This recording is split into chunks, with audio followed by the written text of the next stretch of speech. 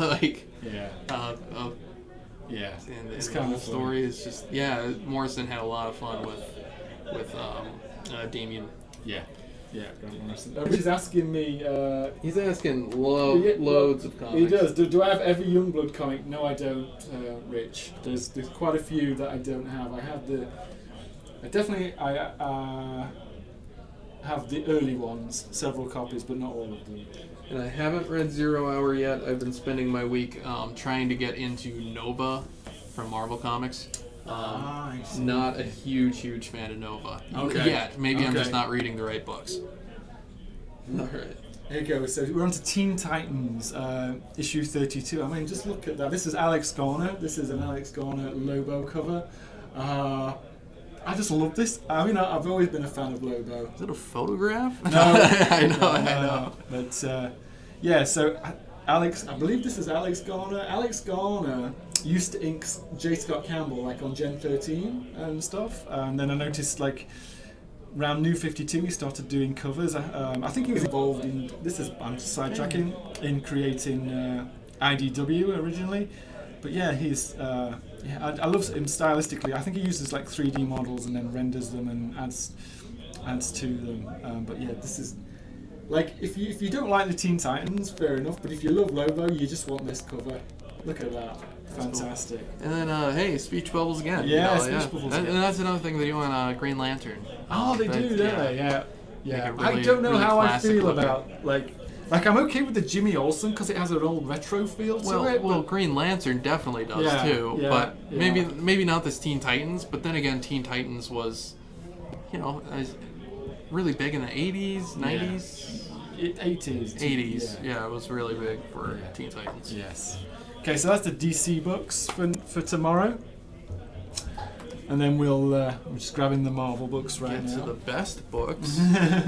Oh, I'm sorry. Am I not allowed to fanboy anymore? You can fanboy. Earlier I got criticised while we were filing comics for not knowing who a Marvel character was. I mistook. I think I called... in fact, it's... I referred to these... This is a carnagized cover, and I referred to these as being venomized. Ooh. And John and Eric... Eric defended me. He politely... put me on straight, but John did not. He was like, "Oh, you're supposed to be my comic guy," and I was like, I won't say what I said. I won't repeat it. But anyway, so the Daredevil Age, and this is the carnagized variant, which is a theme that's running over most Marvel books.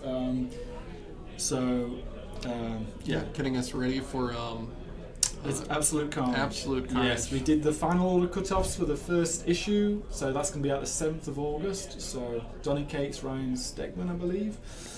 So it should be cool. Yeah, should be a cool follow-up to the craziness that we had in War of the Realms. Maybe this will be a more focused in a very specific story rather than this big world all-encompassing one. But